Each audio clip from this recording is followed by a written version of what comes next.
As some of you may know, I'm a doctoral candidate at the University of Alberta, and I study opera, but I am not a singer. My research is interested in focusing on what opera draws on in its public life, and what opera is called upon to do in the spheres that we would not consider operatic. Things like television, film, advertising, in contemporary North America. So with that in mind, I turned to Lucia di Lammermoor, and as someone with a background in literary studies, I wanted to go to the source text. So today what I'm going to talk about is a little bit about Walter Scott, the novel that becomes many operas, specifically tonight Lucia di Lammermoor we're interested in. And I'm also going to talk a little bit about Lucia's early presence in 20th century North America. So, Walter Scott. Walter Scott was a rock star. He was a rock star author that was really, really famous. He was not as famous as a poet as he, I think, would have liked to be. He was in competition with some of the romantics that we maybe know better for their poetry, like Lord Byron, Wordsworth, Coleridge, those romantic guys. But he became extremely famous as a novelist. And in fact, The Bride of Lammermoor, the novel that becomes the opera Lucia di Lammermoor, is one of only 2 in the top 30 operas in the world that has an English language source text. So imagine my delight, I got to read a novel in its original language. The other one is Madame Butterfly. I was trying to think of a parallel of how famous he was and how important his novels were. And the best thing I could come up with was actually Harry Potter. So Walter Scott wrote a number of novels between the early 1800s and about 1835. They were called the Waverley novels after the first one, and they were such a hit that people were like sort of fainting in the streets when the new one would come out. They would print tens of thousands of copies for a first print run because they knew, because it had the name Waverley novel on the front, that it wouldn't even matter sometimes what was in the novel, people would buy it. There was even paraphernalia. People bought little pins. So imagine, teenagers with their Gryffindor scarves going to the opening night of a Harry Potter movie. I don't know how many of you have gone to a midnight showing of a Harry Potter movie here, but I have. And there's a lot of Gryffindor scarves hanging around. There's even, apparently, and I don't have an academic source to support this, a town in Texas called Waverly, which is named, purportedly, after the Waverley novels that Walter Scott wrote. That's how important this guy was, and that's how famous these novels were. There were 23 novels.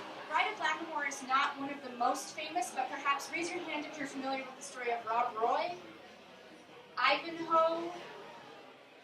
These are Walter Scott, okay? And so his works continue to circulate in 20th and 21st century culture, in film, in other adaptations. They were huge, huge hits, and they had a massive impact on the literary and public scene all across Europe and in North America. The Bride of Lammermoor wasn't, as I say, the most famous of the Walter Scott novels, but it was very inspirational for opera composers. In the course of my research, I discovered 3 other operas based on the Bride of Lammermoor, and they were all composed 4 years before Donizetti's in 1835. So imagine the public excitement and the kind of familiarity that audiences would have had with this story, with the trope of the woman gone mad, with the fascination or the voyeurism or the potential to see how is this mad scene going to work.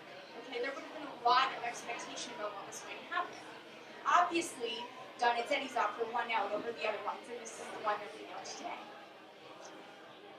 So as a literary scholar, this gets me thinking, what is it about The Bride of Lammermoor that was so inspirational for opera composers? Why did so many people want to write an opera about The Bride of Lammermoor?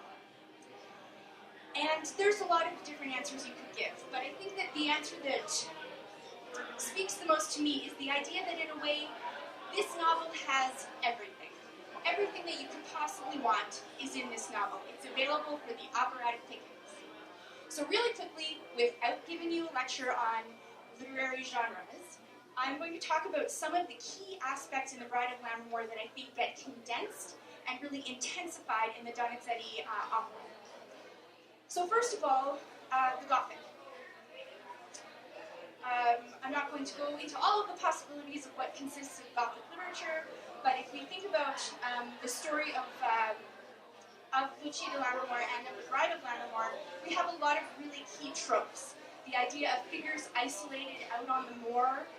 We have the kind of confrontation between nature and society. We have extreme psychological distress. And I think most importantly, we have a very murky division between madness and the supernatural. There's a question that remains when you see the spectre at the fountain. Is it the figment of a fevered mind, or is it actually something from another world? The Gothic delights in these sorts of things, and it's great pickings for opera composers as well. Next, we have Romantic writing, or Romanticism, and full disclosure, I'm really not a fan of Romantic poetry, so I'm not going to dwell on that, but my favorite part of Romanticism is what we know as the Byronic hero or the anti-hero. And this is a protagonist or a key character that we sort of maybe hate to love or love to hate. Someone who's really central to the story, but has a lot of really undesirable qualities, although those undesirable qualities might be put to very, very attractive use. So a famous example from Byron is his poem, The Corsair. But in contemporary context, we might think of the Phantom in The Phantom of the Opera. We might think of Dexter Morgan in the television show Dexter. And for me, because I'm a big Alan Rickman fan, I always think of Severus Snape. Maybe you don't. That's okay. So we find in Ravenswood, Edgar, who will become Edgardo, what is an anti-hero or a romantic hero. And Scott describes him as having a countenance stern and wild, a fierce and even savage expression. So this is not a nicey-nice, typical tenor lover, okay? He's got some darkness here. And then finally we have the historic, and this is what's really important for literary history, and this is where Walter Scott was a great innovator. The Waverley novels are by no means uniform in character. They take up very different aspects of history, different kinds of stories. But the thing that they have in common is they blend actual historic elements, facts that you could go back and check, like the Jacobite Revolt, for example, with the humanization and careful treatment of characters that we understand to be linked with the rise of the novel. So in essence, Walter Scott invented the historic novel. Okay? And he did that through the Waverley novels, and that is partly why they are so important to so many people, even if they are admittedly sometimes a little bit dry, a little bit heavy on details about goings-on and politics and intrigue in a court that we know nothing about. So those are three. There are some other aspects of the novel that I could talk about, but I think those are the ones that are really important. Because what the opera does is it pairs them down. It pairs down all of these nuances of the genre, and in doing that, it maintains the tensions of the genre, the things that are created by it. Is she mad, or is it the supernatural? Will the vendetta ever be resolved? Is it solvable? Is Edgardo a lover that we want to love, or a lover that we want to hate? What it does is it takes those very literary aspects of the genres and it really embodies them in certain characters. So Edgardo maintains the space of being an anti-hero, although partly it's by his absence, right? He has a bit of the Pinkerton syndrome where he has a great duet in Act 1, and then we have to wait until Act 3 until he comes back and has something else to say. So the mysteriousness is partly created by his absence. But as we've mentioned, when he does come back, he's horrible to Lucia when he finds out what's happened. He's absolutely part of what drives her mad. And then, as I say, the historical tensions are sort of linked in the vendettas and the tensions and the impossibility of solving the difficulties in the plot, the challenges that Lucia faces. So, as Brian Diedrich says, he's directing the show, and I spoke with him later, this is really, for a lot of people, a case of the opera being better than the book. If you are really interested in the Jacobite Revolt and issues of Presbyterianism versus Catholicism in Scotland, the Bride of Lammermoor is your friend.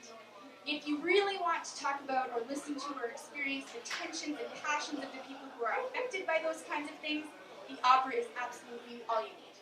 Okay, so that's my endorsement for buy a ticket and go see the show. So this, I think, is what's really exciting, and for me to come back to Lucia. I haven't seen it since the last time it was here, which was, I think, about 15 years ago. 17 years ago. I was just a wee babe. To come back and having read the book closely and thought about the opera, to really see how those tensions, those expectations that generic forms can create, really become embodied by the characters. We Lucia sings her madness. She performs it. It's not described. Edgardo embodies the anti-hero that we're not sure about. We can never quite put our finger on whether or not he's someone that we want to have with the Lucia, but we can't stop ourselves from ultimately identifying with him in the third act. So that's my bit piece about how the novel and the opera interact. It's just my reading, but I hope you think it's a good one. And I want to close by just talking a little bit about Lucia in North America. So one of my pet bugaboos about when we talk about opera is that we're in Canada, and we are not in 1835. And so I think it's really reasonable to ask ourselves, where are we coming from with our own operatic traditions, which cannot ever be identical to the operatic traditions if you're living in Naples and you're in the same city where the opera premiered. So one of the things that I think is really important to think about when we think about North American opera is how far-flung this continent is and how people had access to opera. And I'm really interested in how works can circulate beyond themselves. So Walter Scott's popularity extends all the way to Texas with a small town. But what we also have at the turn of the 20th century is the rise of the recording industry.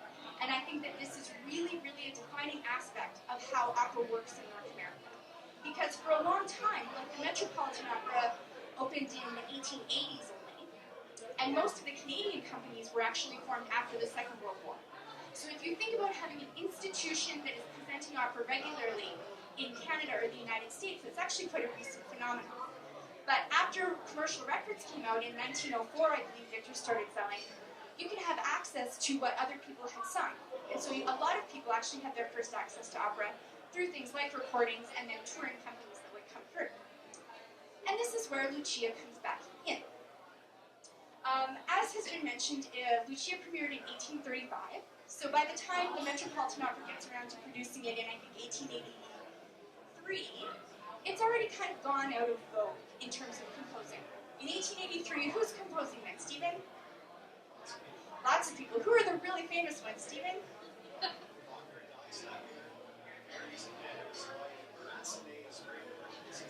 Right, we're in Wagner Verdi territory really hard at this time, right? So we got the big sings and the really dense scores, and a lot of people sort of felt that the bel canto stuff was light, a little tinkly, not serious enough, and the plots were silly. With the exception, as Stephen has so cogently marked, of Lucia di Lammermoor. Lucia di Lammermoor manages to maintain its prevalence on the North American stage throughout this whole time, and so we might ask, okay, why did Lucia last when others didn't? Again, there are probably lots of different answers, and I have some new things to think about giving your presentation on madness and sort of being interested in voyeurism. I'll have to chew on that one. But I think that one of the most compelling reasons is that Scott's story, which had its own legs, its own cultural history, was condensed so effectively into the tensions of a tragic plot in Lucia di Lammermoor. So people who had familiarity with the Walter Scott novel, and it was taught in schools, Walter Scott was very prominent in education syllabi for a long time, would again be familiar with the story, although even from a 20th century context, they would still have a connection to Walter Scott. And it's so well condensed that again, if you're tired of the Jacobites, the opera has everything you need, okay? And I think it's most demonstrable, these kind of sites of impossible tension where all of those generic differences come sort of all together in a crucible, if you will, of opera. There's two pieces from this opera that are world famous. One of them we've talked about is the Mad Scene, and you can YouTube the heck out of it when you go home. And the other one, which I'm going to close on, is the sextet that closes Act 2.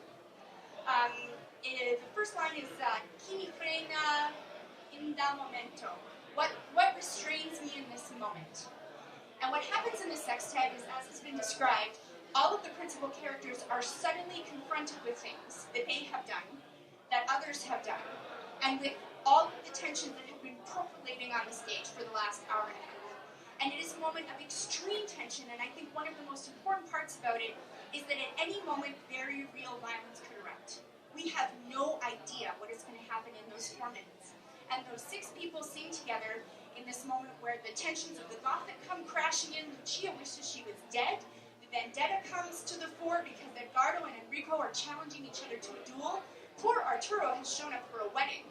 He's really not getting what he was hoping he would get. And Lucia's 2 servants are literally watching her break. And they know that they're complicit. So this is a very key moment in the opera, and it's masterfully done by Donizetti. And what happened was, when Victor Records in the early 20th century was trying to carve out a space for itself as the go-to record company, who's familiar with the Red Seal record? That's Victor. And they did it partly through celebrities that they brought in to do special recordings. And they recorded this sextet with Enrico Caruso, I have the whole list, Enrico Caruso, Marcel Genet, Marcella Sembrek, Francesco Dadi, Antonio Scotti, and Gina Severina. They later did one with Tetrazzini as well. And they charged $7 for it. This is in 1908. So it's 4 minutes long, and it costs $7. An estimate I have from one of the people I've been reading is that would be about $150 in the 21st century. So can you think of anything you would pay $150 for that lasts 4 minutes? Don't answer. The family-rated one I thought of was bungee jumping. But if you think about it, it's really an extreme price that they were charging. And I think the extremity of that price indicates a number of things. First of all, Victor thought some people would pay it. Caruso was a big star. He was making bank everywhere. But more importantly, they instructed their record sellers to play it as an advertisement for the Victrola, which they were also selling in Sears and stores around the world. So in 1908 or 1910 or 12, you come into a record store, you've maybe never touched a record or held one before. You've maybe never been to an opera before if you live in, whoever, wherever. And the salesperson maybe gives you your first touch of opera. And he plays this $7 star-studded version of this moment of complete intensity with violent undertones that's replete with passion that has not been created on the stage in very many other operas. And he says, so this is what it's like to have a record. Don't you want one? You could take it home and listen to it 100 times. Now, of course, very few people had the $7 when a Victrola cost $25 to get a whole record player. But the point wasn't necessarily to sell it. The point was to use it to prove the value of what a record player could do. So the sextet from Lucia, with all of its passion and its musical intensity, coupled with the celebrity of the singers like Caruso, is employed to make record players meaningful to people who have maybe never ever seen an opera. One of the side effects of this is that the sextet is also then asked to stand in for what counts as opera. For people who have never seen it before and maybe will never see it again, that's their experience with opera, is this sextet, this moment of extreme passion. It's also, of course, a credit to the singers when in the acoustic era there were no electronic aids for recording, that they had the vocal production to produce this kind